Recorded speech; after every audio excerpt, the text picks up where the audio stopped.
श्री हनुमान जी महाराज की जय। सभी साधु संतों की जय।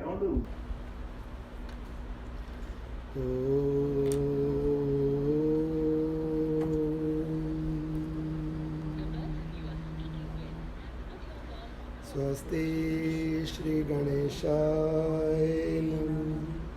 श्री सद्गुरुभ्यो नमः। श्री सरस्वते नमः। सर्वेभ्यो देवेभ्यो नमः। सर्वेभ्यो ब्राह्मणेभ्यो नमः। ओम तुलसीदासाय नमः। ओम वाल्मीकाय नमः। ओम वशिष्ठाय नमः। ओम गौरीपतये नमः। ओम श्री सपत्निकाय लक्ष्मणाय नमः। ओम श्री सपत्निकाय शत्रुघ्नाय नमः। ओम श्री सपत्निकाय भरताय नमः। ओम हनुमते नमः। बोलिए माता पार्वती शंकर भगवान की जय।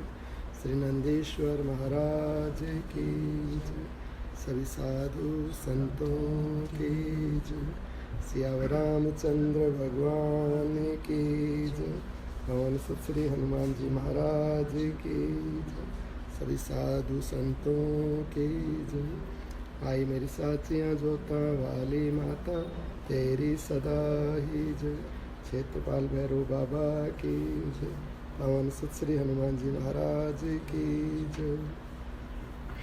नमः पार्वती पतये हर हर महादेव। हर हर महादेव। हर हर महादेव। हर हर महादेव। मंगल भवन अमंगल हारी। मंगल भवन अमंगल हारी। मंगल भवन अमंगल हारी। मंगल भवन अमंगल हारी। द्रवहूँ सुदशरथ अजीर बिहारी। द्रवहूँ सुदशरथ अजीर बिहारी। द्रवहूँ सुदशरथ अजीर बिहारी। द्रवहूँ सुदशरथ अजीर बिहारी। जब जब होए धर्म के हानि। जब जब होए धर्म की हानि। जब जब होए धर्म के हानि। जब जब होए धर्म की हानि। बाढ़ई असुर अधम अभिमानी। बाढ़ई असुर अधम अभिमानी। बाढ़ई असुर अधम अभिमानी। बाढ़ई असुर अधम अभिमानी। करई अनीति जाई नहीं भरनी। करहि अनीति जाई नहीं बरनी। सीधा ही बेप्र देनु सुर धरनी। सीदहि बेप्र धेनु सुर धरनी। सीधा ही बेप्र देनु सुर धरनी। सीदहि बेप्र धेनु सुर धरनी। तब तब प्रभु धरी विविध शरीरा। तब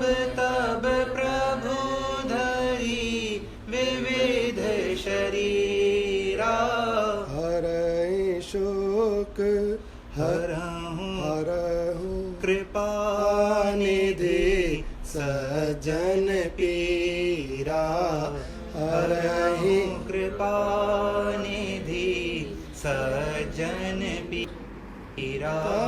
तब प्रभु धरि विविध शरीरा तब प्रभु धरि विविध शरीरा हरहि कृपा निधि सज्जन पीरा हरहि कृपा निधि सज्जन पीरा हरहि कृपा निधि सज्जन पीरा हरहि कृपा निधि सज्जन पीरा। राम सिया राम सिया राम सिया राम राम सिया राम सिया राम सिया राम राम सिया राम सिया राम सिया राम राम सिया राम सिया राम सिया राम राम सिया राम सिया राम सिया राम सिया राम सिया राम राम सिया राम सिया राम सिया राम राम सिया राम सिया राम सिया राम। सियावर रामचंद्र भगवान की जय। पवन सुत श्री हनुमान जी महाराज की जय। सभी साधु संतों की जय। राम। ओम। संक्षिप्त योग वासिष्ठ उपशम प्रकरण। आत्मा का संसार दुख से उद्धार करने के उपायों का कथन तथा भास और विलास नामक तपस्वियों के वृत्तांत का आरंभ। श्री वशिष्ठ जी कहते हैं, रघुनंदन, यो तत्वज्ञ सुरघु और राजऋषि प्रणाद दोनों जगत भ्रम का विचार करके परम प्रसन्न हुए। उन्होंने एक दूसरे का आदर सत्कार किया और फिर वे अपने अपने कार्य में तत्पर होकर अभिष्ट स्थान को चले गए।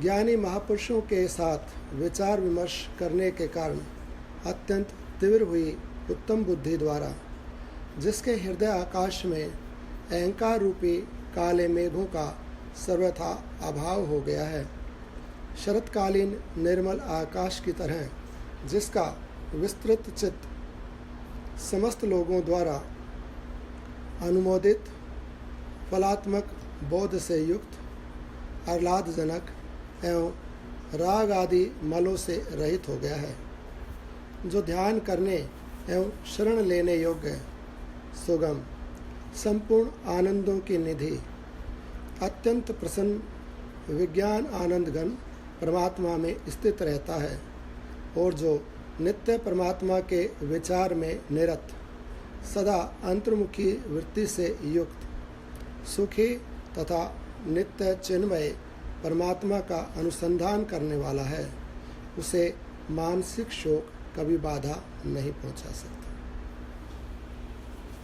मुनि वशिष्ठ जी कह रहे हैं कि दोनों मित्र जो तत्वज्ञानी उन्होंने आपस में सत्संग किया। सत्संग करने से जो विचार विमर्श हुआ अर्थात जो ज्ञान का आदान प्रदान हुआ, उससे एक दूसरे की प्रसन्नता, एक दूसरे का आनंद बढ़ गया। दोनों ही तत्वज्ञ हैं, दोनों स्थिरचित हैं, संबुद्धि हैं। इसलिए जब ये ज्ञान का प्रसार हुआ और ज्ञान के प्रसार से वो अत्यंत आनंदित हुए, प्रसन्न हुए, तो इस सत्संग को करके फिर यथेष्ट अपने अपने स्थान को चले गए।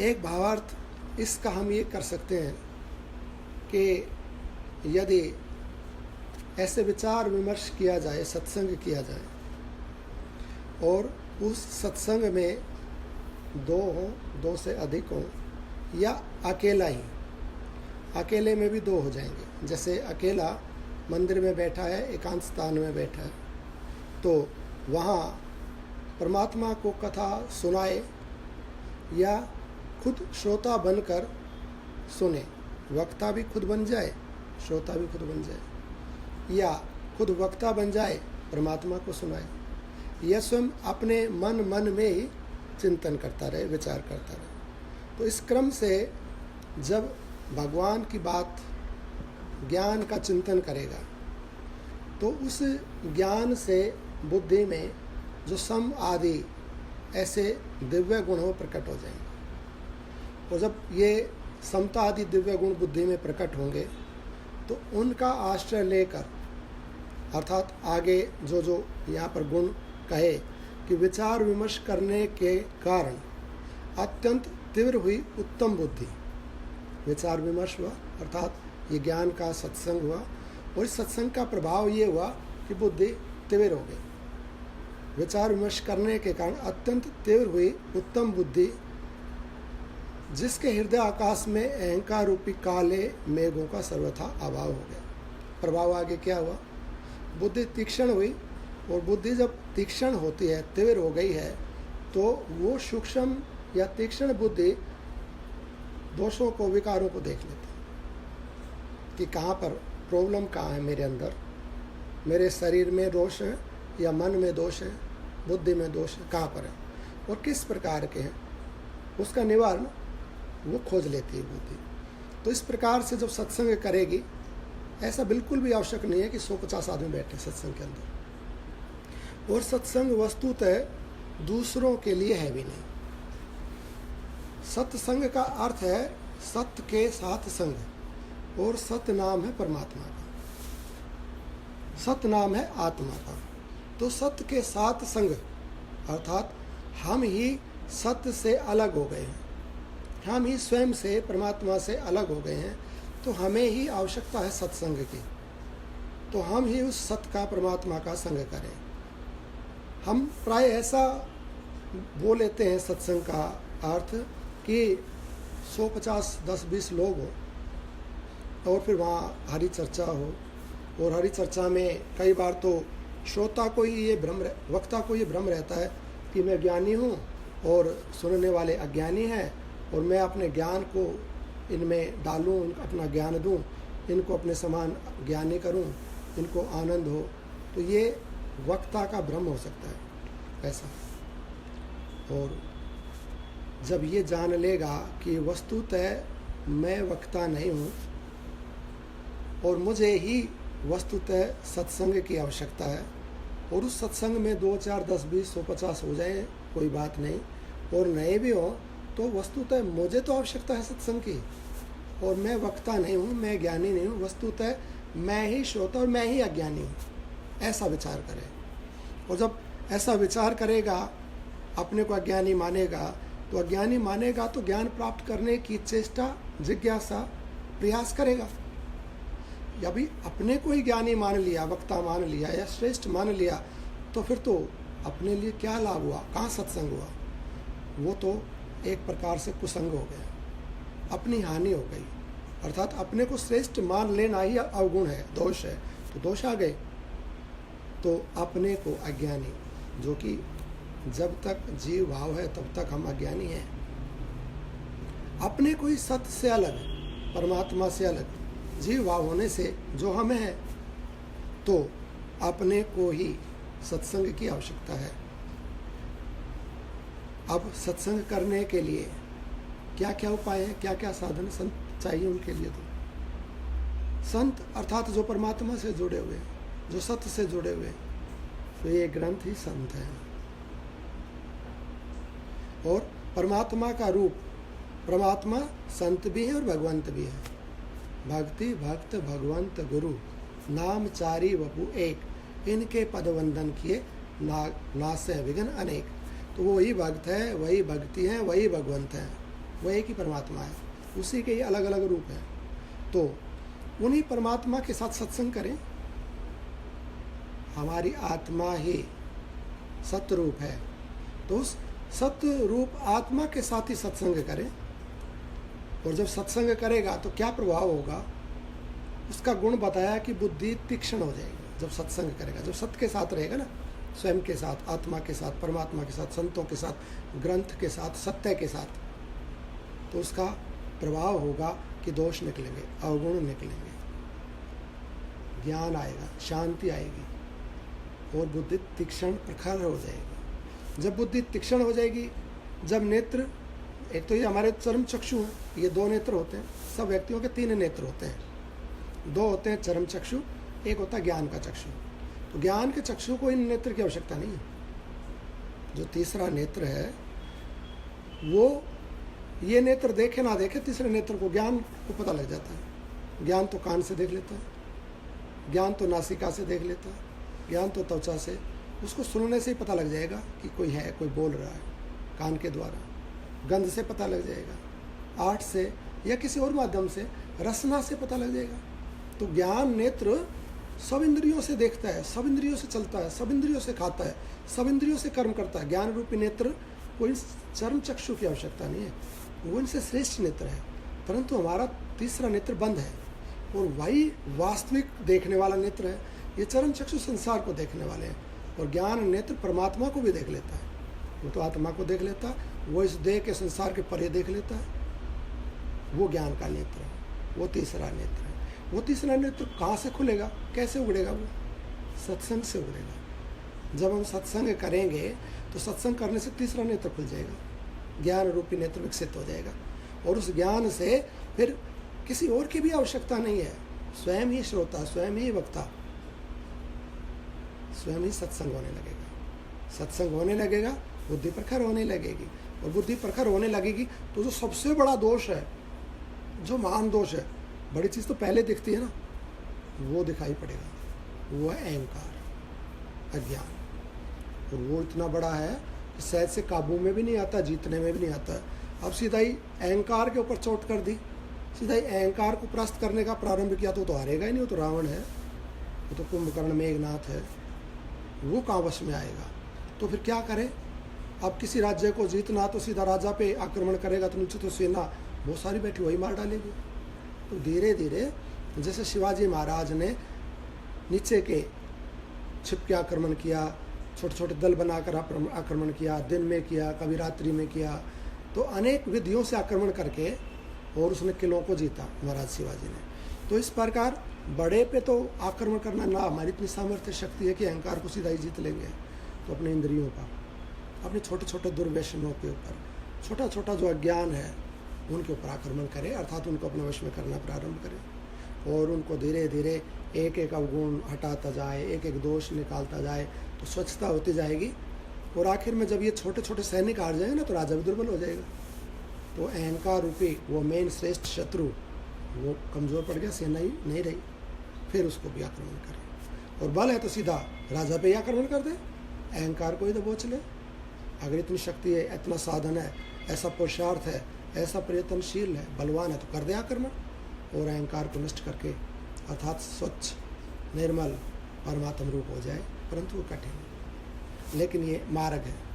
सत्संग करें, सत्संग अपने साथ, परमात्मा के साथ, ग्रंथ के साथ, संत के साथ, ऐसा करने से फिर ये शत्रु वश में होने लगेंगे। शरतकालीन निर्मल आकाश की तरह जिसका विस्तृत चित्त समस्त लोगों द्वारा अनुमोदित। जब जीत जाएगा तो क्या प्रभाव है वो होगा? अब मारे गए सारे शत्रु सत्संग के द्वारा, अहंकार भी नष्ट हो गया, तो अगला क्या प्रभाव आएगा? तो ऐसा कहते हैं उसका चित्त आकाश के जैसा निर्मल, विस्तृत और स्वच्छ हो जाएगा। ऐसा आकाश कितना बड़ा है, वस्तु तो निर्मल है, मेघ वेग आते जाते रहते हैं, उसमें धूल दूसरित ये आंधी तूफान आते जाते हैं, उसको कोई अंतर नहीं पड़ता आकाश में। तो आकाश बड़ा भी है, निर्मल है और वस्तु तो उसका स्वरूप स्वच्छ है। तो आकाश जैसा चित्त विस्तृत हो जाएगा, निर्मल हो जाएगा, विशाल हो जाएगा। और जब ये विस्तृत चित्त होगा तो ऐसे विस्तृत चित्त का दूसरे लोग भी अनुमोदन करेंगे। पहले क्यों हमारा अनुमोदन नहीं करते लोग? अभी जैसे हमारी जो क्रियाएं हैं, जो हमारी कार्यशैली है, जीवन शैली है, उसका अनुमोदन, उसको कॉपी या उसको फॉलो क्यों नहीं करते लोग? संकुचित है। किसके कारण संकुचित है? ये काम, क्रोध, लोभ, मोह और इनका राजा अहंकार, ये सारे भरे अंदर में। अब इनको क्या कोई फॉलो करेगा? क्या इसको कोई अपना आदर्श मानेगा? एक कामी व्यक्ति को, क्रोधी को, लोभी को, अहंकारी को, इनको कौन अपना आदर्श मानता है? कहते हैं तो फालतू हैं, ऐसे कीड़े मकोड़े जैसे लोग जन्म होते रहते हैं, मरते रहते हैं, कोई लाभ नहीं होगा ऐसे जीवन का। ना कोई आदर्श, ना दूसरों को लाभ होगा, और दूसरों को होना हो, स्वयं को तो बिल्कुल ही नहीं होगा। तो सत्संग करेगा और ये दुर्गुण निकलेंगे, दुर्गुण, व्यसन, ये सब निकल जाएंगे। मन, ये हमारा विवेक या बुद्धि या जो व्यक्तित्व है वो फिर विस्तृत हो जाएगा, फिर संकुचित नहीं रह जाएगा, विशाल हो जाएगा, निर्मल हो जाएगा, शुद्ध हो जाएगा। और ऐसा जो निर्मल चित्त हृदय वाला व्यक्ति, जो परमात्मा से जुड़ा हुआ व्यक्ति, जो कि संसार में बस क्रिया करता हुआ दिख रहा है, वस्तुतः परमात्मा से जुड़ा हुआ, ऐसा जो तत्ववेता, उसका जो आचरण, उसका जो व्यवहार, उसका जो कर्म, उसकी जो समाहित बुद्धि, उसके द्वारा जो कुछ भी घटित होगा संसार में, वो अनुकरणीय होगा, अनुमोदनीय होगा। लोग उसको देखकर विस्मित हो जाएंगे, ये तो बड़ा विशाल है, ये तो बड़ा अच्छा है, कुलीन है, इसका ये गुण कितना अच्छा है, ये कर्म कितना अच्छा है, बोलना कितना अच्छा है, चलना कितना अच्छा है, बैठना कितना अच्छा है। तो उसके प्रत्येक क्रिया में गुण भरे हुए होंगे, निर्मलता होगी, सौम्यता होगी, पवित्रता होगी, विशाल हृदय, सबके लिए स्थान, सबको परमात्म रूप देखने वाला होगा। तो लोग अनुमोदन करने लगेंगे। अनुमोदित, फलात्मक बोध से युक्त, उसको बोध होगा और उस बोध का फल होगा। तो उस बोध रूपी वृक्ष से पैदा होने वाले फल का नाम क्या है? आत्मक, आत्मा रूपी फल प्राप्त हो जाएगा उसको, फल आत्मक बोध, ऐसा उसको बोध होगा। और उस बोध से युक्त होने पर आत्मा रूपी फल प्राप्त होगा, और आत्मा रूपी फल का रस वो पान करता रहेगा, और उस रस के पान से उसका जीवन भी रसमयी रहेगा, उसकी क्रियाएं रसमयी रहेंगी। आह्लादजनक एवं राग आदि मलों से रहित, प्रसन्न रहेगा, और उसमें मल नहीं रहेंगे, ये राग, ये कामनाएं, ये सब ऐसे मल उसमें निकल जाएंगे। ध्यान करने योग्य एवं शरण लेने योग्य है। अब आगे वो क्या होगा? उस परमात्मा से जुड़ जाएगा जो परमात्मा ध्यान करने योग्य है, जो परमात्मा शरण लेने योग्य है, ध्यान करने योग्य है एवं शरण लेने योग्य है। सुगम, वो परमात्मा अत्यंत सुगम, सहज, बिल्कुल हमारे पास, हम में और हम ही, और वो परमात्मा ही है, इतना सुगम, इतना सहज, इतना नज़दीक। उसको सुलभ होगा, उसको उपलब्ध होगा जिसने सत्संग किया है, जिसने दुर्गुण अवगुण दोष निकाल दिए हैं, जो स्वस्थ चित्त हो गया, निर्मल हो गया, उसके लिए वो शरण लेने योग्य परमात्मा सहज सुगम हो जाएगा और उसको नित्य प्राप्त हो जाएगा।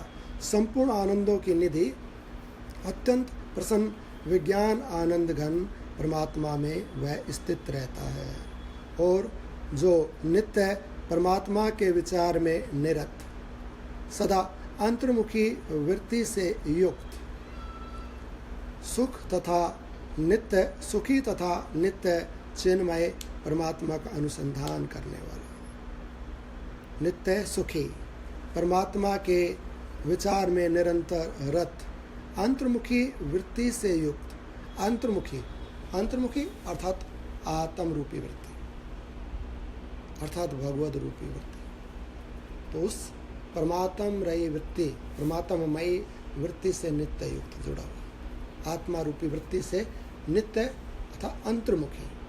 अंतर्मुखी ऐसा जैसे हम कहते हैं बार बार, भैया अंदर देख, अंदर देख, बाहर मत देख, अंदर देख। तो कहते ना कि ज्ञान का पट खोल, अज्ञान का बंद कर, और अंतर में देख, बाहर का बंद कर। तो अंतर का, अंतर में तो इसमें क्या भरा हुआ है? अंदर गोबर भरा हुआ है, सारा शरीर में तो मलमूत्र भरा हुआ है, इसमें कहाँ अंतर में देखें, क्या है इसमें अंतर में देखने की? तो इस शरीर के अंदर देखने की बात नहीं है। इसके अंदर तो सारा मांस मूस भरा पड़ा है, गंदगी भरी पड़ी है, मैल ही मैल भरा पड़ा है सारा। इसमें देखने का कुछ नहीं अंदर। तो अंतर्मुखी, फिर कहाँ अंतर है? अंतर अर्थात वो आत्मा, उससे जुड़, उसको देख। अंतर्मुखी हो, आत्ममुखी हो, परमात्ममुखी हो, परमात्मा से जुड़। जो परमात्मा से जुड़ेगा, परमात्मा को देखेगा, वो अंतर्मुखी है। वो जो परमात्मा को नहीं देखकर संसार को देखता, वो बहिर्मुखी है। परंतु जिसको ऐसा ज्ञान हो गया है, वो देह को नहीं देखता है, देह के अंदर भी नहीं देखता है, वो तो आत्मा को देखता है। और आत्मा को देखना अंतर्मुखता है, आत्मा से जुड़ जाता है, परमात्मा से जुड़ जाता है। तो उसका क्या गुण हो जाएगा? सदा अंतर्मुखी वृत्ति से युक्त, सुखी। उससे जुड़ेगा अंतर से, आत्मा से, तब तो सुखी। नित्य चिन्मय परमात्मा का अनुसंधान करने वाला, नित्य चिन्मय परमात्मा का अनुसंधान, उससे जुड़ा हुआ संयोग, अनुसंधान करने वाला जो ऐसा है, उसका क्या प्रभाव होता है, उसको उससे क्या लाभ होता है? एक तो उसको आनंद सुख, ये तो सब होता ही है। और दूसरा क्या होता है कि उसे मानसिक शोक का भी बाधा नहीं पहुंचा सकता। मन उसको बाधा नहीं पहुंचा सकता, शोक नहीं हो सकता, उसको मानसिक क्लेश नहीं हो सकता। शरीर, उसके शरीर को रोग हो सकते हैं, उसके शरीर को ये आदियां हो सकती, पर व्याधि नहीं हो सकती। एक आदि होती है जो शरीर का रोग, और व्याधि मन का रोग, तो उसको व्याधि नहीं होगी। आदि हो सकती है, शारीरिक रोग हो सकता है, प्रतिकूलताएं हो सकती हैं, पदार्थों का अभाव हो सकता है, ये सब हो सकता है। उसमें बुढ़ापा, जरा भी आएगी, उसके देह की मृत्यु भी होगी, वो सब घटित होगा। परंतु मानसिक रोग नहीं होगा, मानसिक कलेश, मानसिक शोक नहीं होगा। क्यों नहीं होता मानसिक शोक? परमात्मा से जुड़ने के बाद, क्योंकि मन ही नहीं रहता। शोक तो जब होगा ना, जब मन रहेगा। तो मन कहाँ चला गया? मन चेतन हो गया, तो उसका मन चेतन हो जाता है। और जब मन चेतन हो जाता है तो वो आंतरिक रूप से क्लेशित, दुखी, क्रोधित नहीं होता। वो नाटक करे कुछ, वो बात अलग है। रोने का, हंसने का, क्रोध का, सुख का, दुख का, वो बात अलग है।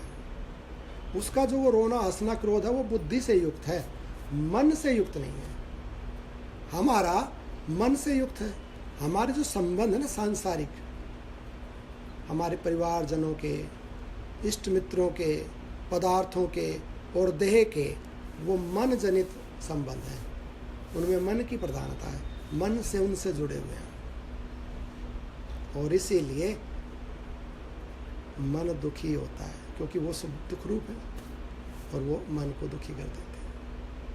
वो चेष्टाएं, वो व्यवहार, वो डिमांड्स, वो प्रतिकूलताएं, वो किसी का हंसना, रोना, किसी की कुछ मांग है, किसी की कुछ मांग है, कोई मर रहा है, कोई जी रहा है, कोई बीमार है, कोई स्वस्थ है, किसी को ये कमी, किसी को वो, कोई प्रतिकूल चलता है, कोई ऐसा, तो वो दुख रूप, वो दुख रूप मन को दुखी कर देते हैं। अब इसका जो योगी का, ज्ञानी का जो हंसना, रोना, गाना, बोलना, चलना, वो क्या है? वो बुद्धि जनित है, वो मन जनित नहीं है। मन है नहीं वहाँ, उसका मन नहीं है। उसका मन परिणित होकर बुद्धि से युक्त होकर बुद्धि हो गया। वो बुद्धि मेधा हो गई है, मेधा प्रज्ञा हो गई है, और प्रज्ञा सत्य रूपा हो गई, रितंबरा हो गई है। वो रित से जुड़ गई, सत्य से जुड़ गई है, वो सत्य हो गई। तो ये रितंबरा बुद्धि का सेवन करता है और उस रितंबरा बुद्धि से व्यवहार करता है, हंसना, गाना सब करता है। मन रूपी दुख उसको नहीं होता। अच्छा, उसका मन भी हो तो, यदि अभी मन पूरा नहीं जुड़ा है, चेतन नहीं हुआ है, तो ये ऊपर वाला कर्म पूरा नहीं घटित हुआ है। अभी पूर्ण परमात्मा से संयुक्त नहीं हुआ है, तत्ववेता नहीं हुआ है। तो क्या होगा? कुछ लाभ होगा, तब भी लाभ होगा। जैसे मान लो हमने सत्संग किया, अभी हम सत्संग कर रहे हैं और सत्संग करते हुए ज्ञान बढ़ रहा है। मानो 10% ज्ञान हुआ है, तो 10% शोक निकल गया है, 10% परमात्मा की उपलब्धि हो गई है। 10% सत्य से अभिभूत संयुक्त हो गया, 90% शोक है। और अगर 90% जुड़ गया है तो 90% मन चेतन हो गया है, 90% रोग निकल गया है। अब 90% स्वस्थ रहता है। 10% कभी कभी किसी किसी विषयों को लेकर किसी किसी परिस्थिति विशेष के अंदर व्यथित हो जाता है या बुद्धू हो जाता है, बुद्ध से हटकर। 10% ही अनुपात, जितना प्रतिशत हो गया है बुद्ध, उतना ही प्रतिशत मन चेतन हो गया है, और उतना ही रोग शोक दुख उसको प्रभावित नहीं कर सकते हैं। और जब पूर्ण रूपेण हो जाता है, योगी हो जाता है, संयुक्त आत्मा जितेंद्रिय हो जाता है, तब मन नहीं रहता है, फिर मन परमात्म रूप हो जाता है, तो उसको मानसिक रोग नहीं हो सकता है। उसे मानसिक शोक कभी बाधा नहीं पहुंचा सकते। जो परमात्मा के यथार्थ ज्ञान से संपन्न, शुद्ध, भीतर से परम शांति युक्त एवं मननशील महात्मा है, उसे मन कलेश नहीं दे सकता। ठीक उसी तरह जैसे हाथी सिंह को बाधा नहीं पहुंचा सकता। ज्ञानी का अंतःकरण तो अत्यंत विशाल होता है, क्योंकि वह केवल विषय भोगों की शरण लेने वाला दीन नहीं होता। ज्ञानी का हृदय अत्यंत विशाल होता है। और दीन कौन है? जो अज्ञानी है। तो उसकी पहचान क्या है अज्ञानी की? वो भोगों की शरण लेता है। ज्ञानी भोगों की शरण नहीं लेता। देखो, राजा है, राजा स्वयं शक्ति संपन्न होता है, स्वामी होता है। उसमें स्वामित्व भी है, उसमें शक्ति भी है, सब 8 लोकपाल राजा में निवास करते हैं। तो ये जो राजा है, अब कब तक राजा है? जब तक परमात्मा से जुड़ा हुआ है। परमात्मा ही राजा है ना, परमात्मा ही स्वामी है ना इस सब संसार के। तो परमात्मा से जुड़ा हुआ परमात्मा रूपी है, वो भी राजा है। अब ये परमात्मा से हटकर, राजपद से हटकर भोगों की तरफ आसक्त हुआ, इसको देह स्वीकार करके देखते हैं। देह कैसी होता है, देह में रहना कैसा होता है, देह के कैसे गुण होते हैं, देह का सुख दुख, देह का धारण करना, देह का हम एक्सपीरियंस करके देखते हैं, देह कैसी होती है। तो उसने कल्पना की, चेतन ने कल्पना की, मन का निर्माण हो गया। मन में संकल्प होने लगे, संकल्पों से ये वस्तुएं पदार्थ देह बन गया, देह मिल गया। देह में भी क्योंकि चेतन से प्रकट हुआ है, चेतन रूपी है। अब ऊपर था, नीचे आने लगा, नीचे आया तो ठीक है, ऊपर तो हम थे ही, वो तो हमें पता ही है। अब नीचे का देखते हैं, नीचे का कैसा टेस्ट है। तो इसने बुद्धि से जुड़ के देखते हैं, बुद्धि के जुड़ने से क्या होता है। तो बुद्धि को महत्व दिया, बुद्धि से जुड़ गया, नीचे आ गया। अब बुद्धि को देखा, बुद्धि के ये गुण हैं। अब बुद्धि के नीचे और देखते नीचे जाके, तो मन से जुड़ गया, नीचे उतर गया ना, पदवी नीचे होती आ रही है, मन से जुड़ गया। तो मन में ये सुख दुख शोक लोभ मोह, पता नहीं क्या क्या काम करो, तो दुनिया भर की चीज़ें भरी पड़ी है। तो इसके भी नीचे देखते और क्या है, इंद्रियों से जुड़ गया। आँख नाक कान, एक एक इंद्रिय को देखता है, कभी कान को, कभी आँख को, कभी नाक को, ऐसे एक एक इंद्रिय के विषय में। ज्ञान इंद्रियों से जुड़ गया। और नीचे चलते हैं, कर्म इंद्रियों से जुड़ गया। और देखते तो शरीर में जुड़ गया। चलो, इस शरीर से भी तसल्ली नहीं, अब आगे बढ़ के देखते हैं, संसार से जुड़ गया। अब क्या हो गया, राजा किससे जुड़ गया? जो कचरा बीनने वाले होते हैं ना, ऐसे जो बिल्कुल नीचे वाले, कोई कचरा बीन रहा है ऐसे, बिल्कुल जिसको ज्ञान नहीं कुछ नहीं, ऐसे लोगों से जुड़ गया। उनके साथ रमण कर रहा है, उनके साथ खेल रहा है, उनके जैसा हो गया। भीख मांगने वाला, कचरा बीनने वाला, उनके साथ हाँ, इनमें आनंद है, इनमें सुख है, ये बढ़िया, ये तो अनेक है, खूब अनेकता से जुड़ गया। अब वो पहले ही वो भिखमंगे हैं, वो पहले ही दीन है। वो क्यों दीन है? उनके पास स्वयं का कुछ नहीं है, वो तो कचरा वचरा बीन के भीख भीख मांग के अपना गुजारा कर रहे थे, वो ये उनसे जुड़ गया। वो पहले दिन, ये भी दिन हो गया। अब ये खोजता है सुखों को वहाँ पर कि मुझे ये सुख मिल जाए, मुझे ये लाभ हो जाए, मुझे ऐसा हो जाए, ऐसा हो जाए। दिन हो गया और उन्हीं से भिक्षा मांगता है। उन जो भिखारी हैं, भिखारियों से ये राजा भिखारी होकर भिक्षा मांग रहा है। दिन हो गया। अब ऐसे भिक्षा मांगते मांगते मर जाता है। फिर दोबारा पता नहीं कितने बार भिक्षा मांगते मांगते, कभी सूकर, कभी कुकर, कभी पशु, कभी मनुष्य, कभी किस योनि में चला गया। ऐसा दिन। और कभी संयोग से, भगवद कृपा से सत्संग की प्राप्ति हो गई। सत्संग अर्थात ज्ञान जाग गया। अब तो थक गया, जैसे इस दीनता से ये भीख मांगते मांगते थक गया। कितने जन्म लूँगा, कितनी भिक्षा मांगूंगा, किस किस इंद्रिय के आगे हाथ फैलाऊंगा, किस किस पदार्थ के पीछे दौड़ूंगा, क्या क्या करूं। थक गया भीख मांगते मांगते। तो विवेक जब थक गया तो थकने से वैराग्य होता है। अर्थात नहीं चाहिए, थका दिया इन चीज़ों ने, इन लोगों ने, इन संबंधों ने, थक गया, बैठ गया तो वैराग्य हुआ। थोड़ा सा वैराग्य जहाँ हुआ वहीं विवेक जागृत होना प्रारंभ हो जाता। तो विवेक जागृत हुआ, विवेक तो शांति मिली, कुछ शांति मिली। तो अब क्या करूं, अब इससे थोड़ा ऊपर उठ के देखता हूँ, शायद और शांति मिले। तो उन भिखारियों को छोड़ के, अर्थात इंद्रियों को या वैष्णव को या इन संसार के पदार्थों को छोड़कर अब ऊपर उठना प्रारंभ हुआ। तो ऊपर उठा, इंद्रियों से जुड़ा तो कुछ और शांति हुई। अब इंद्रियों को भी छोड़ो, ये भी परेशान करती है। 10 इंद्रियां हैं, 10 दिशाओं में दौड़ा रही, कहाँ किस किस दिशा में जाऊंगा। इंद्रियों से थक गया तो मन से जुड़ गया।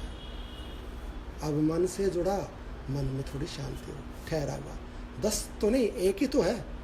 पहले तो 10 इंद्रियों से जुड़ा हुआ था, एक से जुड़ गया, मन से, थोड़ी सी शांति। परंतु इसमें भी संकल्प विकल्प है, इसमें भी लोभ आदि पता नहीं क्या क्या भरा हुआ है। बोला ये भी थका रहा है, थोड़ा और ऊपर चलते, सत्संग कर रहा है। अब और ऊपर जाके अब बुद्धि से जुड़ा। बुद्धि ने ज्ञान दिया, भैया क्यों भटक रहा है, क्यों इन भिखमंगों के पीछे पड़ा हुआ।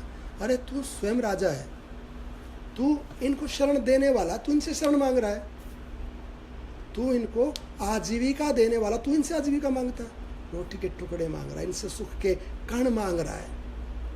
तू इनको सुख देने वाला, इनको आह्लादित करने वाला है, तू इनको जीवन देने वाला, तू इससे प्रसन्नता, आह्लाद, जीवन मांगता है।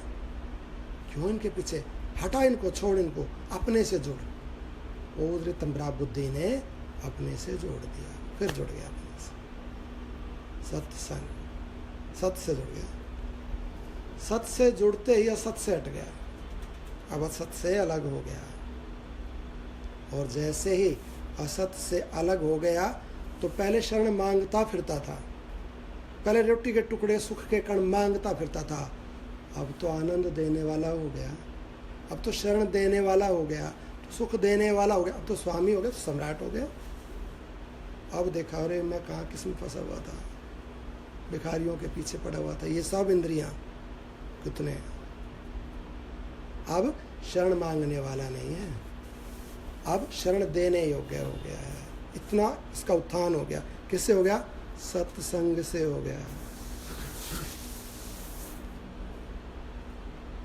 वह जो परमात्मा के यथार्थ ज्ञान से संपन्न, शुद्ध, भीतर से परम शांति युक्त एवं मननशील महात्मा है, उसे कलेश नहीं दे सकता। जैसे हाथी सिंह को बाधा नहीं पहुंचा सकता, ज्ञानी का अंतःकरण विशाल होता है, क्योंकि वह विषय भोगों की शरण लेने वाला और दीन नहीं होता है। जो ही अविद्या असत है, यो अविद्या के स्वरूप का यथार्थ ज्ञान हुआ, तो ही उसके सदा सर्वदा के लिए अभाव हो जाता है। और जैसे जैसे ऊपर उठा, अज्ञान का, अविद्या का, माया का ज्ञान हो गया और अपने स्वरूप से जुड़ गया। माया को जान लिया। माया कब विनिष्ट होती है? जब माया को जान लेते हैं। संसार कब विनिष्ट होता है? जब संसार के वास्तविक स्वरूप को जान लेते हैं। संसार के वास्तविक स्वरूप से जान लिया। जैसे किसी कांच को हम लेके घूम रहे थे और जान लिया हीरा नहीं है, कांच है, भले ही हाथ पर अलग हो गया, अब उसकी कोई कीमत नहीं रहेगी। संसार के वास्तविक तत्वों को जान लिया, संसार की कीमत नहीं रहेगी। देह के वास्तविक तत्वों को जान लिया तो देह की कीमत नहीं रहेगी। पूरा संसार आत्मा में चला गया, परमात्मा से एक हो गया। सत्संग का प्रभाव है ये। माया को जानकर माया का अभाव हो जाता है। जैसे सोपन का ज्ञान हो जाने पर सोपन दृष्ट भोग भूमि का सर्वथा विनाश हो जाता है। जिसकी बुद्धि विषयों की आसक्ति से रहित और केवल विज्ञान आनंद घन परमात्मा में नित्य स्थित है, उस श्रेष्ठ महापुरुष को व्यवहार प्राण रहने पर भी पाप स्पर्श नहीं कर सकता। जिसकी बुद्धि विषयों से अनासक्त, विषयों की आसक्ति से रहित, केवल विज्ञान आनंद घन परमात्मा में नित्य स्थित है, ऐसा जो विषयों से जो अलग हो गया है, परमात्मा से जुड़ा हुआ है, व्यवहार काल में भी पाप नहीं छू सकता उसको। खूब संसार में कार्य करता है। दो महात्माओं की कथा पीछे सुनाई, प्रहलाद और महाराज परिगी के, सुरगु और महाराज प्रहलाद। उस भाव में जाकर, उस स्वरूप में स्थित होकर उसके द्वारा सब कार्य होते रहते हैं, सब व्यवहार बहुत सुंदर ढंग से संपादित होता रहता है, बहुत अच्छे से होता है। क्योंकि चेतन से जुड़ा ना, तो चेतन के परिमाण में होता है। स्थूल से जुड़ता तो स्थूल के परिमाण में होता है। जैसे हम मैं से जुड़कर जब कार्य करते हैं तो मैं की कितनी क्षमता है, तो मैं कितना कार्य कर लेगा, मैं का क्या बौद्धिक स्तर है, तो मैं तो थोड़ा सा कर सकता हूँ, थोड़ी सी उसकी क्षमता है, थोड़ा सा ही फल मिलता है। और वो थोड़े से में भी सुख दुख जन्म मृत्यु सब 50 झमेले रहते हैं, परंतु मैं नहीं है, स्वयं है, और स्वयं से जुड़ गया है। और स्वयं से जुड़कर अर्थात आत्मा से जुड़कर जब कार्य हो रहा है तो आत्मा का परिमाण तो अमाप है, उसका कोई माप थोड़ी सकते हैं, वो तो अनंत है। तो उसके द्वारा जो भी कुछ कर्म होगा तो वो भी अनंत फल देने वाला होगा, बहुत सुंदर होगा। क्योंकि परमात्मा कर्म की क्रिया को जानता है कि किस प्रकार से संपादित होते हैं व्यवहार, संसार, क्रियाएं। वो परमात्मा से जुड़कर, परमात्मा रूप होकर जब व्यवहार करता है तो ऐसा मानो जैसे प्रकृति से जुड़कर प्रकृति वश जब व्यवहार कर रहा है तो मानो सृष्टि कार्य कर रही है, पूरी प्रकृति कार्य कर रही है, पूरा चेतन कार्य कर रहा है। और जब चेतन पूरा एक साथ मिलकर कार्य करे, सृष्टि कार्य करे, तो फल भी सृष्टि जैसा ही होगा। और जब व्यष्टि कार्य कर रही है, एक व्यक्तिगत यूनिट कार्य कर रही है, जब मैं कार्य करता फल भी इतना सही होगा। कितना शुद्ध होगा? कहाँ शुद्ध होगा? नहीं होगा शुद्ध। तो अब जो ऐसा हो गया है उस परमात्मा से जुड़ गया, मानो सृष्टि से जुड़ गया, आत्मा से जुड़ गया है। और जो आत्मा से जुड़ गया है तो कर्म के बंधन में नहीं बंधता है, उसका कर्म पाप नहीं, पाप उसको स्पर्श नहीं कर सकता है। जब चेतन परमात्मा के दे दीपमान प्रकाश का उदय होता है तब अज्ञान रूपी रात्रि नष्ट हो जाती है और ज्ञानी की परमानंद को प्राप्त हुई बुद्धि प्रकाशित हो उठती है। सत शास्त्र ज्ञान रूपी सूर्य द्वारा प्रबोधित मनुष्य की अज्ञान निद्रा का जब सर्वथा विनाश हो जाता है तब उसे परमात्म विषयक उस यथार्थ ज्ञान की प्राप्ति होती है, जिसे पा लेने पर फिर कभी मोह नहीं होता। जब ये अज्ञान निद्रा नष्ट हो जाएगी, ज्ञान रात्रि विलीन हो जाएगी, जब शास्त्र ज्ञान रूपी सूर्य प्रबोधित प्रकाशित हो जाएगा और ये रितंबरा, ये बुद्धि या ये चेतन जब उस स्वरूप में स्थित हो जाएगा तो एक बार स्थित होने के बाद फिर पतित नहीं होगा, फिर दोबारा इसको अज्ञान पकड़ नहीं सकता है। और अगर ऐसा कभी हो भी जाए तुरंत निकल जाएगा बाहर, तुरंत स्वच्छ हो जाएगा। काल सुभाऊ करम बरियाई,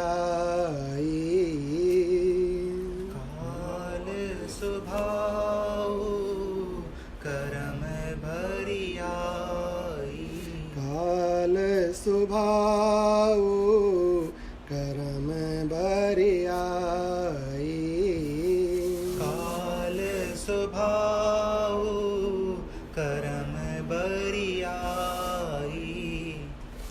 के स्वभाव के कर्म के नियति के कारण यदि बलपूर्वक ज्ञानी जन अविवेक में या दुख में या ज्ञान में पड़ जाए, काल स्वभाव कर्म बरी आई, जो ज्ञानी जन यदि उसमें दुख में पड़ जाते हैं,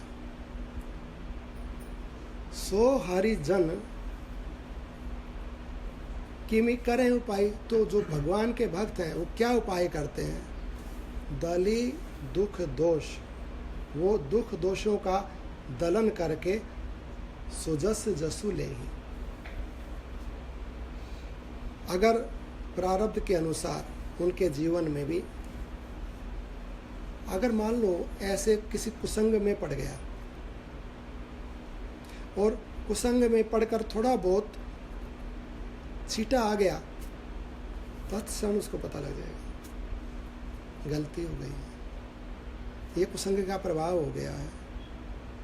तो सहज ही एकदम दली दुख दोष का दलन करके और सहज ही निर्मल हो जाएगा, तुरंत उससे बाहर निकल जाएगा एकदम, क्योंकि बुद्धि उसकी ऐसी है तीक्ष्ण। अब जब तक तत्व ज्ञान का पूर्ण रूपेण प्राप्ति या स्थिति नहीं हुई है, तब तक ऐसी संभावना है। अर्थात मानो 98% या 99% पर, तब ऐसा कुछ घटित हो सकता है। परंतु एक बार यदि आत्मस्थ हो गया, ब्रह्म भाव में स्थित हो गया, तो ब्रह्म में मलिनता नहीं आ सकती, प्रकाश में अंधकार नहीं आ सकता, ज्ञान में अज्ञान नहीं आ सकता। लेकिन ठीक समीप पहुंचा हुआ, मान लो 99% पे है, और वहाँ पर कुछ ऐसा काल कर्म और स्वभाव, इनके प्रभाव से कुछ हो गया, थोड़ा सा कहीं कुसंग का प्रभाव आ गया किसी प्रकार से, तो तुरंत ही सज्जन जो है वहाँ से निकलकर और तुरंत स्वयं से जुड़ जाएगा, परमात्मा से जुड़ जाएगा और निर्मल हो जाएगा। परंतु परमात्मा स्थित होने पर ऐसा क्रम नहीं आता है कि पद से च्युत हो जाए या नीचे गिर जाए। तब परमात्मा विषयक उस यथार्थ ज्ञान की प्राप्ति होती है जिसे पा लेने पर फिर कभी मोह नहीं होता। उन्हीं दिनों का जीवन वास्तव में सफल है और वे ही क्रियाएं सच्चे आनंद से युक्त हैं। जिन दिनों और जिन क्रियाओं में हृदय आकाश में परमात्म रूपी चंद्रमा के उदय होने से चेतना रूपिणी चांदनी खिल रही हो, मोह का अतिक्रमण कर लेने वाला मनुष्य निरंतर आत्म चिंतन के प्रभाव से अपने अंतःकरण में उसी प्रकार शीतलता को प्राप्त कर लेता है जैसे चंद्रमा अपने अंदर वर्तमान अमृत से सदा शीतल बना रहता है। वे ही मित्र सच्चे मित्र हैं, वे ही शास्त्र सत्य शास्त्र हैं और वे ही दिन शुभ हैं जिनके सहयोग से वैराग्य रूपी उल्लास से युक्त परमात्म विषयक चित्त का अभ्युदय स्पष्ट रूप से सिद्ध होता है। जिनके पाप क्षीण नहीं हुए हैं और जो परमात्मा की प्राप्ति की उपेक्षा करते हैं, वे जन्म मरण रूपी जंगल के गुल्म हैं, दीन हैं और उन्हें चिरकाल तक दुखों के लिए शोक करना पड़ता है। दो बातें बोली, एक तत्व महापुरुष के लिए कि जिसको उस परम पद की प्राप्ति हो गई है, उसका अंतःकरण ऐसा शीतल रहता है जैसे अमृत से परिपूर्ण चंद्रमा में स्वतः शीतलता रहती है, ऐसे वो शीतल रहता है, परम शांति का अनुभव करता रहता है। और दूसरे उन विषयों के बारे में बोला, उन व्यक्तियों के बारे में बोला जिनके पाप क्षीण नहीं हुए, अर्थात जो सांसारिक मनुष्य हैं जिनके पाप क्षीण नहीं हुए हैं और जो परमात्मा की प्राप्ति की उपेक्षा करते हैं। परमात्मा की प्राप्ति की उपेक्षा करते हैं, कैसे पता लगेगा? उनके स्वभाव से, उनके इंटरेस्ट से। उनके स्वभाव से उनके पापों की प्रबलता पता लगेगी। जैसे हमारे पास अवसर है खूब भगवान का भजन करने का, सत्संग करने का, या कोई अच्छा कार्य करने का, और कई बार तो सहज सुलभ होता है। मानो चलकर ही कोई ऐसा, अब जैसे रामायण जी आ गई तो रामायण जी हम सहज ही देख रहे हैं, सहज सुलभ है ना। कोई संत आ गए, सहज ही सत्संग सुलभ हो गया। ग्रंथ हमारे पास है, घर में हम हैं, समय हमारे पास पूरा है, या आस पड़ोस में कहीं गांव में कहीं कोई कथा इत्यादि हो रही है और हम खाली हैं बिल्कुल, और फिर भी हमारा मन नहीं है, नहीं कौन जाएगा, कौन सुनेगा, कौन बैठेगा, या बैठ के मूवी देखेंगे या सोएंगे या अपना बढ़िया पकवान खाएंगे, नहीं जाना है। और घर वाले कह रहे हैं भैया चले जाओ, देखो अब तो समय भी है और वस्तु भी है, कर लो अब तो सत्संग। कई बार तो समय नहीं होता है, कई बार सत्संग सुनने का अवसर नहीं होता है, अर्थात कहने सुनने वाला नहीं है, कई बार हमारे पास समय नहीं, तो विवशता है, तब तो नहीं करते। परंतु जब सब कुछ सुलभ है, सहज सुलभ है, तो फिर भी नहीं जाता है, तो इसका अर्थ है कि पाप बढ़ा हुआ। तुलसी पूरब पाप से हरि चर्चा न सुहाए, जैसे जवर के जोर से भोजन की रुचि जाए। हमारे घर में कोई आ गया, बैठे हैं आराम से, और हम कहीं नहीं गए, और कोई सत्संग की, भगवान की कोई बात छेड़ दिया, अरे क्या कह रहा, बंद कर। हम तो सुनते ही नहीं है, तो इसका मतलब पाप प्रबल है। कहीं सुनने के लिए जाना भी नहीं है, तो सहज सुलभ हो गया, फिर भी नहीं सुन रहे। सहज टीवी में सीरियल चल रहा है, खूब समय है, फिर भी नहीं देखते हैं। ग्रंथ है, या हम अकेले बैठे हैं तो बैठ के ही भगवान का नाम जप सकते हैं, या उसका ध्यान चिंतन, तो सहजता है ना, वहाँ तो कुछ विशेष प्रयास नहीं किया जा रहा है, बिल्कुल सहज भाव में परमात्मा उपलब्ध कराता अपने आप को। देखो भैया, मैं तेरी कंडीशन के अनुसार, जैसे तेरी सुविधा है, तेरी सुविधाओं के अनुसार मैं तुझे उपलब्ध हूँ, तो स्वीकार कर मेरे को, तो ग्रहण कर, तू लेने वाला तो बन। जिस तरीके से मेरे को तो लेट के सुनना है, मेरे को तो एयर कंडीशन में सुनना है, मेरे को तो 1-to-1 सुनना है, या जितनी भी कंडीशन हो सकती है, मेरे को तो ये सुविधाएं होनी चाहिए, ये शर्तें होनी, तब सुनना। भगवान सब पूरी कर ले, सुन ले, अब कर ले, तब भी नहीं सुनता है, तो पाप है। और वो पूर्व का पाप इतना प्रबल है कि वो सत्संग में नहीं जाने देगा। उन्हीं के विषय में यहाँ पर लिखा हुआ है कि जिनके पाप क्षीण नहीं हुए हैं और जो परमात्मा के प्रति उपेक्षा कर देते हैं, कौन सुनेगा, फिर देखें, छोड़ो इनको, फालतू बातें कर देते ना, उपेक्षा, परमात्मा की उपेक्षा कर देते हैं। वे जन्म रूपी जंगल के गुल्म हैं, दीन है, उन्हें चिरकाल तक दुख के लिए शोक करना पड़ता है। श्री राम, जीवात्मा एक बैल के समान है, बुढ़ापे ने इसके शरीर को जर्जरित कर दिया है, जिससे यह शोक जनित उच्छ्वास से विडंबित हो रहा है। यह आशा रूपी सैकड़ों पासों से जकड़ा हुआ है, फिर भी भोग रूपी घास के लिए इसके मन में उत्कृष्ट लालसा भरी हुई है। जीव बन गए हम, और जीव बनकर इस संसार में क्या मिला, उसका यह निरूपण हो रहा, हमें क्या मिला। तो कहते हैं जीव एक बैल के जैसा है, और बुढ़ापे ने इसके शरीर को पकड़ लिया है, जैसे बूढ़ा बैल। इसमें अनेक प्रकार के शोक हैं और आशा रूपी सैकड़ों रस्सियों से बंधा हुआ है, फिर भी भोग रूपी घास के लिए उत्कृष्ट इसके मन में लालसा भरी हुई है। यह अपनी पीठ पर दुख का भारी बोझ लिए हुए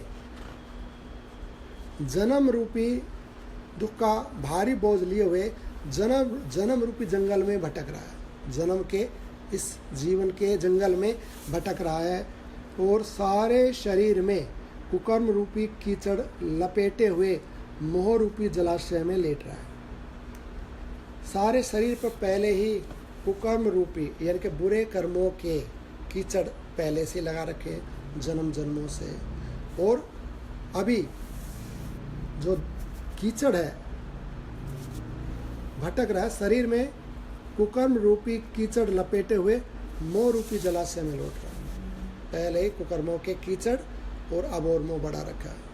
तो क्या कीचड़ से कीचड़ साफ थोड़ी होता है?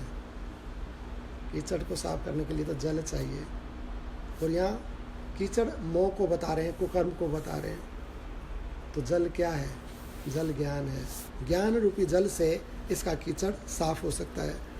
राग की दंत पंक्तियाँ इसे चबाए डालती हैं और तृष्णा रूपी नाथ से खींचा जा रहा है। मन रूपी वणिक इस पर अधिकार जमा रखा है। मन रूपी बनिए ने, वणिक ने इसके ऊपर अधिकार जमा रखा है। यह बंधु ममता रूपी बंधन में बंधा होने के कारण चलने फिरने में असमर्थ है। पुत्र कलत्र की ममता जनित जीर्णता रूपी दलदल में यह बुरी तरह फंस गया है। लंबे रास्ते पर चलने के कारण इसका मन टूट गया है और विश्राम न मिलने से यह थक गया है। जिससे अब इसके चलने फिरने की शक्ति क्षीण हो गई है। संसार रूपी अरण्य में चक्कर काट रहा है, फिर भी परम शांति रूप शीतल छाया इसे नसीब नहीं हुई। उल्टे यह विषय संसर्ग जनित तीव्र ताप से संतप्त हो उठा। यहाँ बताया कि संसार रूपी जंगल में चक्कर काट रहा है। अच्छा, जंगल के अंदर, अरण्य के अंदर तो पेड़ होते हैं और पेड़ों से छाया मिलती है, लेकिन इस संसार रूपी अरण्य में क्या है? इस संसार रूपी अरण्य में जो पेड़ हैं उनको छाया नहीं है। ऐसा यह लिखा हुआ है कि संसार रूपी अरण्य में चक्कर काट रहा है, फिर भी परम शांति रूप शीतल छाया इसे नसीब नहीं होती है।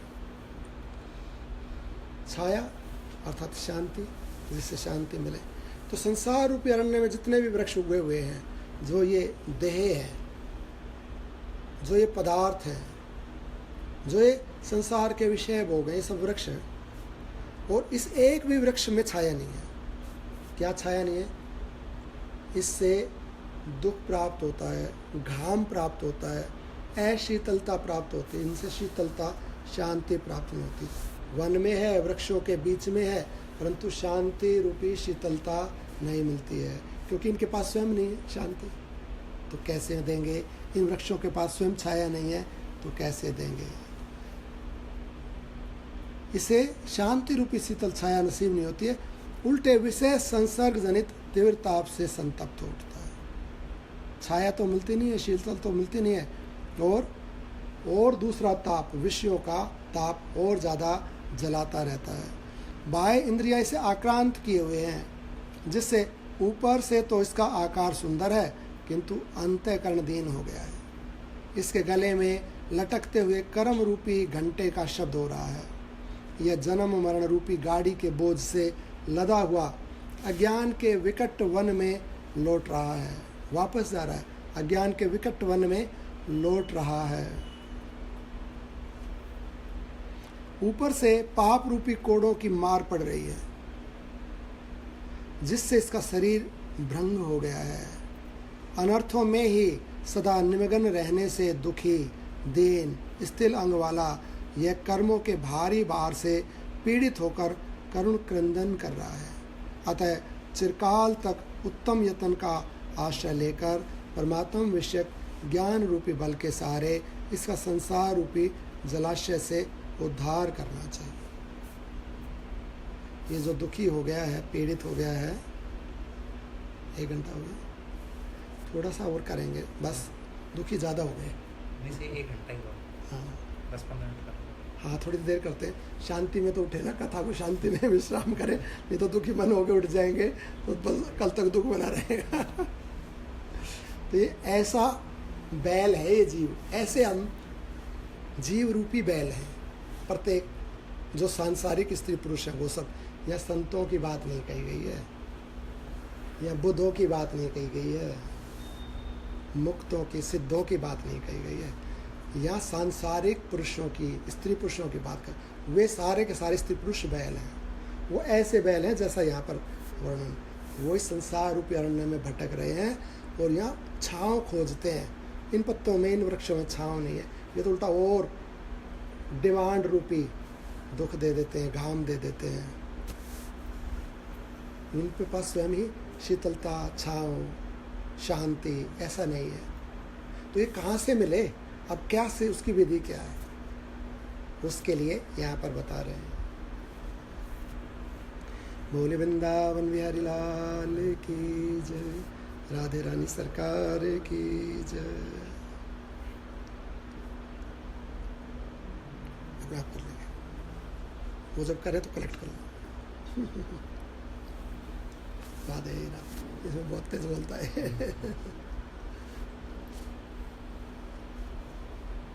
जय श्री राम, जय श्री राम, जय श्री राम। राघव, परमात्म तत्व का साक्षात्कार होने से जब चित्त विनिष्ट हो जाता है, तब जीव आत्मा पुनः संसार में कभी जन्म नहीं लेता। पहली बात, जब उसका साक्षात्कार हो जाएगा परमात्मा का और चित्त शांत हो जाएगा, फिर जन्म नहीं लेगा। परंतु चित्त शांत कैसे हो, उसका दर्शन कैसे, उसके लिए,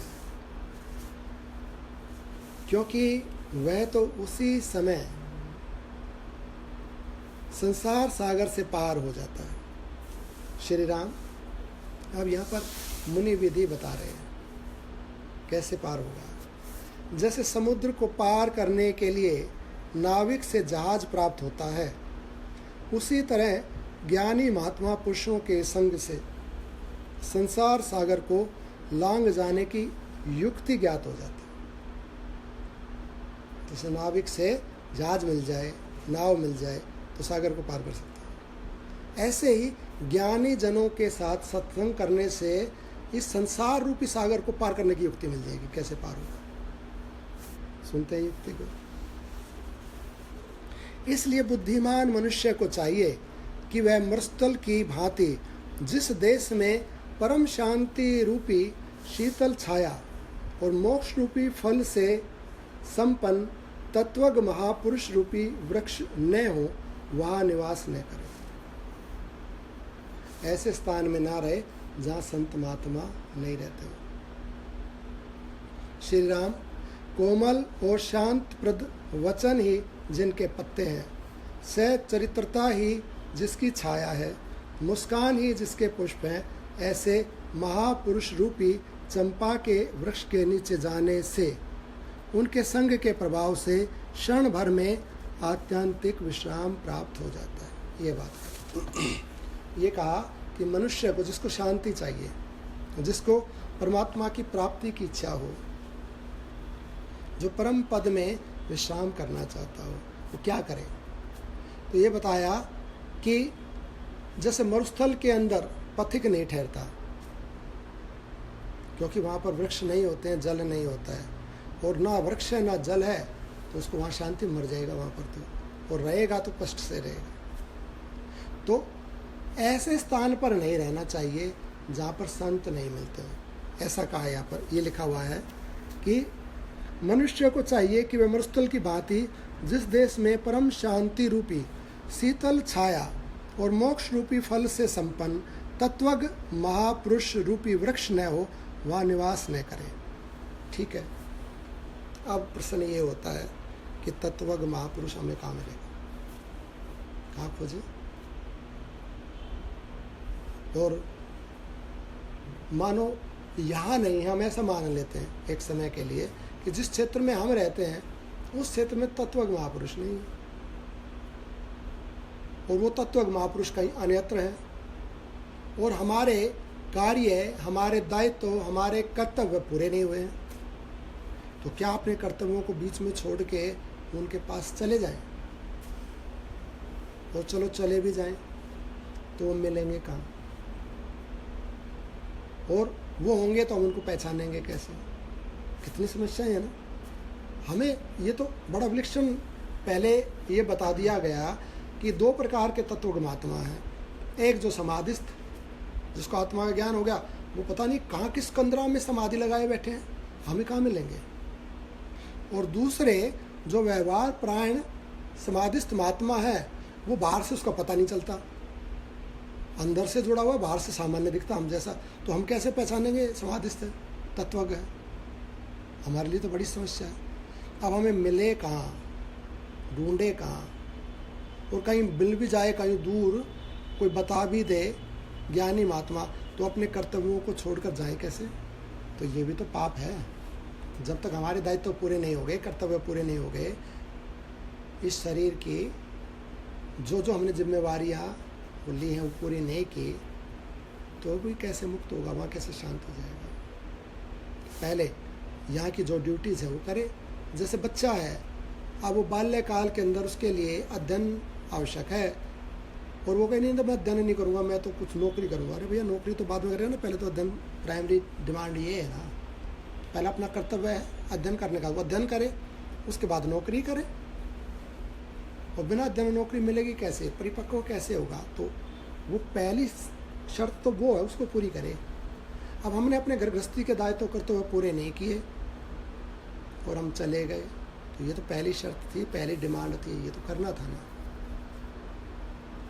अब ऐसी परिस्थिति नहीं है, ना तो ये कर्तव्य पूरे हुए हैं और ना हम किसी ऐसे महात्मा को जानते कि जो ऐसा तत्वज्ञ हो, तो फिर हम कहाँ ढूंढे? तो इसका मतलब हमें तो मिलेगा नहीं भगवान, ये बात हो जाएगी ना। अब इस बात पे यदि हम चिंतन करें, प्रारंभ में ही जब कथा ये प्रारंभ हुई है और अनेकों बार मुनि संत महात्मा हिंट देते हैं, शास्त्र परोक्ष भाषा में लिखा हुआ होता है, प्रत्यक्ष भाषा में नहीं लिखा हुआ होता है, क्योंकि शास्त्र की भाषा समाधि की भाषा है, और समाधि की भाषा समाधि में जाके समझ में आती है, अर्थात भगवान से जुड़ के भाषा समझ में आएगी, संसार से जुड़ के शास्त्र की भाषा समझ में नहीं आती है। तो ये परोक्ष भाषा में, समाधि भाषा में लिखा हुआ है शास्त्र में। तो अपने गुरुदेव से, परमात्मा से हम प्रार्थना करें उनके चरणों में कि हे ठाकुर, हे गुरुदेव, आप हमें बुद्धि दो, आप हमें बताओ वो हमें कहाँ संत मिलेंगे, आप कृपा करो, आप हमारा पथ प्रदर्शन करो, आप जोड़ो, आप ये सुविधाएं कर दो ताकि मेरा भी कल्याण हो जाए। बोलिए सतगुरुदेव भगवान की जय, वृंदावन बिहारी लाल की जय, राधे रानी सरकार की जय, सभी साधु संतों की जय। जो जिस महात्मा के लिए यहाँ कहा गया है उसके बारे में विचार करते हैं। इसलिए बुद्धिमान मनुष्य को चाहिए कि वह मरुस्थल की भांति जिस देश में परम शांति रूपी शीतल छाया और मोक्ष रूपी फल से संपन्न तत्वज्ञ महापुरुष रूपी वृक्ष न हो, वह निवास न करे। तो वो महात्मा कौन है, कहाँ मिलेगा? वो महात्मा स्वयं ही है। प्रत्येक व्यक्ति, प्रत्येक स्त्री पुरुष ही वो महात्मा है। वो महात्मा के मिलने से ही शांति मिलेगी। यहाँ पर ये लिखा हुआ है कि तत्वज्ञ मोक्ष रूपी फल से संपन्न तत्वज्ञ महापुरुष रूपी वृक्ष उसकी छाया में चला जाए तो शांति मिल जाएगी। अच्छा ठीक है, प्रत्येक व्यक्ति में वो महात्मा बैठा हुआ है, तो वो महात्मा प्रकट कैसे होगा? हम तो उस महात्मा को प्रकट करें, उनका सानिध्य मिले, उनसे सत्संग हो उन महात्मा से, और उनसे हमें भी शांति मिल जाए, तो महात्मा प्रकट कैसे होगा? उसके लिए बता रहे हैं, करते जाएं वो क्रियाएं। यहाँ पर जैसे बताया ना पहले, श्रवण मनन निधिध्यासन, ऐसे यहाँ पर भी ऊपर भी बताया है कि चिरकाल तक उत्तम यत्न का आश्रय लेकर परमात्म विषयक ज्ञान रूपी बल के सहारे इस संसार रूपी जलाशय का उद्धार करना चाहिए। ये जो संसार रूपी जो भव सागर है, इसे कैसे तरेगा? चिरकाल तक उत्तम आश्रय लेकर, अर्थात उस परमात्मा का आश्रय लेकर और उत्तम अभ्यास परमात्मा विषयक ज्ञान रूपी बल के सहारे संसार रूपी जल से तरे। आगे इस क्रम में यहाँ पर उस महात्मा से मिलने का प्रयास करते हैं। श्री राम कोमल और शांतिप्रद वचन ही जिसके पत्ते हैं। अपने में घटाते जाएं इन चीज़ों को, अपने को ऐसा ऐसा बनाते जाएं। जब हम ऐसा ये गुण प्रकट कर देंगे तो हम ही वो महात्मा हो जाएंगे, हमें ही वो सत्संग प्राप्त हो जाएगा। और एक तो वो महात्मा ये शास्त्र हैं और ये सबको सुलभ हैं, तो इनको अवलंबन कर ले। इनमें वो सारे गुण हैं, सारी विधियां हैं, वो सारी ज्ञान की प्रक्रियाएं हैं, भक्ति के क्रम की प्रक्रियाएं हैं शास्त्रों में, जो हमें परमात्मा से जोड़ देंगी, परमात्मा का साक्षात्कार करा देंगी। तो इन संतों की शरण ले ले, ये तो सबको सुलभ है। शास्त्र रूपी परमात्मा का, गुरु का ध्यान करे और इन्हीं को गुरु मान के बैठ जाए, तो ये गुरु, ये संत हमें सहज सुलभ है शास्त्र रूपी।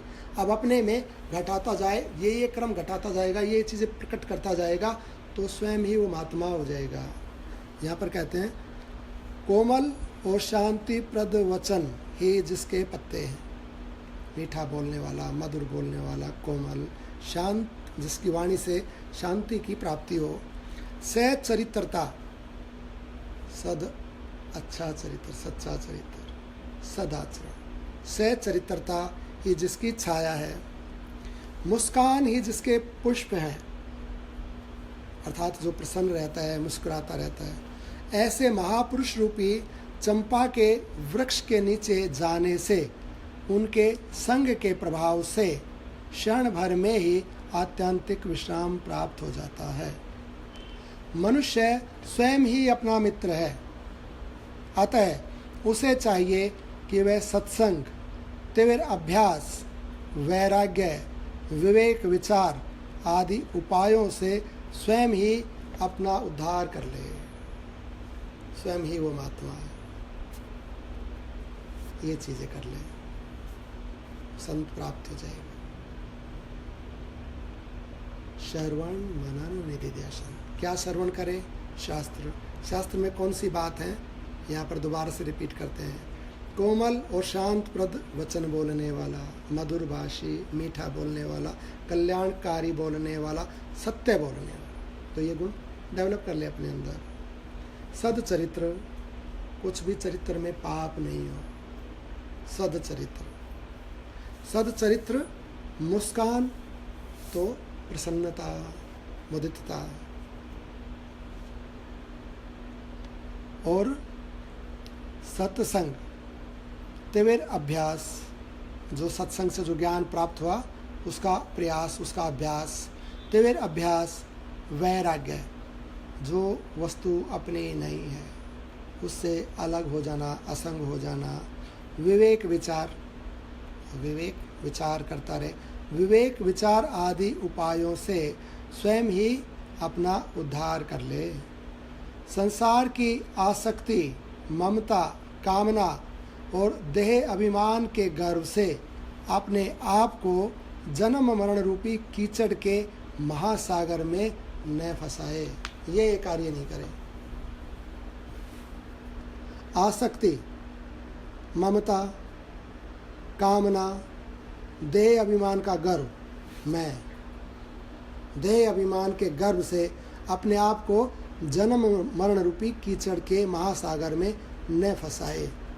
विवेकशील पुरुषों का सत्संग, तीव्र अभ्यास और वैराग्य से प्रबल उपायों द्वारा सदा यूँ विचार करते रहना चाहिए कि यह देह आदि दुख क्या है, कैसे आया, इसका मूल कारण क्या है और किस साधन से इसका विनाश हो सकता है। क्योंकि अज्ञान में निमग्न हुए अपने आत्मा का उद्धार करने में मनुष्यों का धन, मित्र, साधारण शास्त्र और बंधु बांधव कोई उपकार नहीं कर सकते। अपना कल्याण करने में मित्र, धन, साधारण शास्त्र जिनमें सामान्य बातें लिखी हो व्यवहार की, जिसमें आत्मा परमात्मा का विवेचन ना हो, वो साधारण शास्त्र हैं। जैसे बहुत से लिखते ना, ऐसी बड़ी बड़ी लाइब्रेरियाँ घर में भरी हुई है, वो क्या लिखा, वो इसमें बिजनेस, इसमें उस आदमी ने बिजनेस के इतने तरीके बताए हैं, इसमें मैथमेटिक्स के इतने फार्मूले हैं, इसमें ये सामाजिक ज्ञान है, इसमें ये व्यवहारिक ज्ञान है, इसमें उस देश का ज्ञान है, ये हिस्ट्री है, ये जियोग्राफी, 50 तरह का ज्ञान। सामान्य शास्त्र कोई नहीं, कुछ नहीं होगा, सब यही रह जाएगा। सामान्य शास्त्र नहीं, मुख्य शास्त्र आत्मा का जहाँ विवेचन है, परमात्मा का जहाँ पर विवेचन है, तो सामान्य शास्त्र कल्याण नहीं कर सकता है। और धन, मित्र, बंधु बांधव कल्याण नहीं कर सकते हैं। ये कल्याण कारक हो सकते हैं, सहायक हो सकते हैं, कब? जब स्वयं हम अपने सहायक होंगे। मित्र खूब सहायक है, कल्याण का उपदेश करता है, सत्य के रास्ते पर लगाता है, तपस्वी त्यागी हमारे ऐसे मित्र हैं। परंतु हम अपने मित्र नहीं हैं, हम उनका लाभ नहीं ले रहे हैं, तो वो हमारे मित्र कितने भी अच्छे हों, हमारा कोई काम नहीं बनेगा।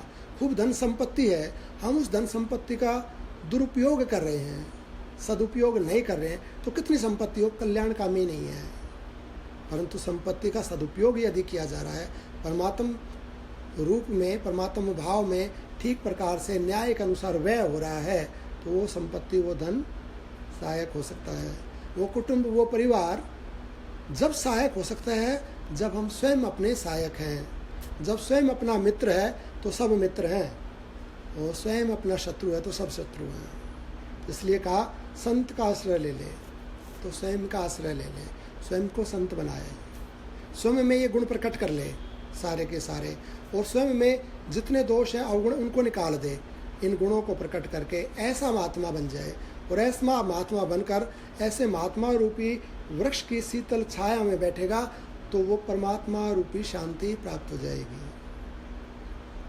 उसको खोजने के लिए, उस महात्मा को खोजने के लिए किसी अरण्य में, किसी अन्य प्रदेश में नहीं जाने की आवश्यकता है, लोक परलोक की नहीं आवश्यकता है। वो स्वयं में, हम में है, और उसको जगा ले, उसका ही संग करे, इन गुणों से जाग जाएगा वो महात्मा, मिल जाएगा वो महात्मा, सत्संग प्राप्त हो जाएगा, कल्याण कर देगा वो महात्मा। परंतु स्वयं से स्वयं का उद्धार करे, स्वयं का मित्र हो जाए। और स्वयं यदि स्वयं का मित्र नहीं है तो धन, मित्र, शास्त्र, कुटुंब, बंधु बांधव कोई सहायता नहीं कर सकता।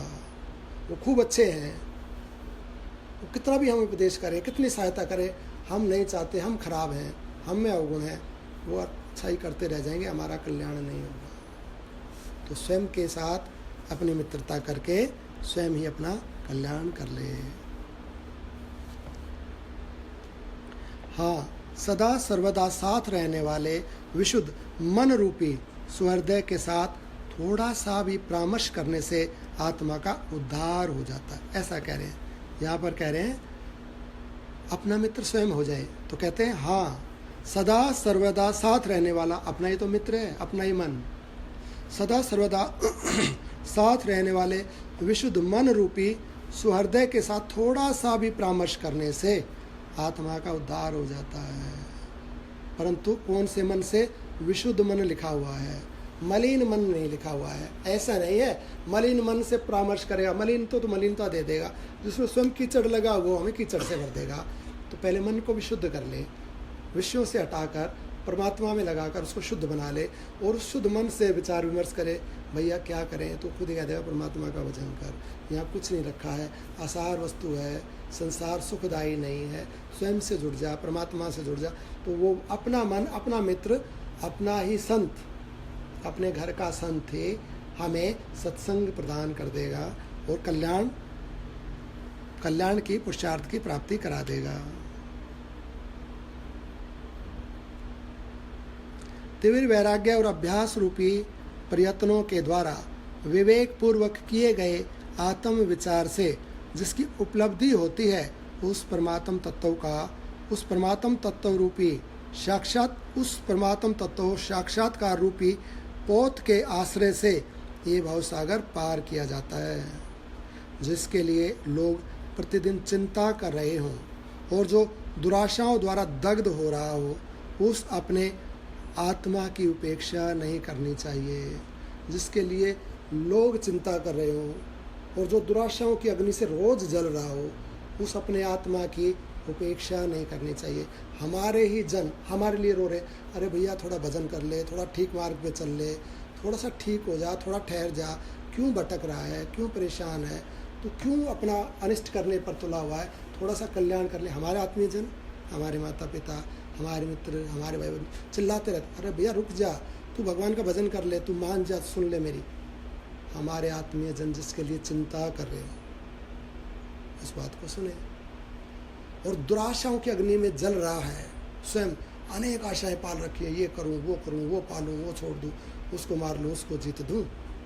इस अग्नि की ज्वाला को शांत कर अपनों की चिंता को शांत कर। जो हमारे जन हमारे लिए चिंतित हो रहे हैं उनकी बात सुन और अपने आत्मा का स्वयं कल्याण कर ले, स्वयं सत्संग कर ले, स्वयं से स्वयं मिल जा, स्वयं अपना कल्याण कर ले।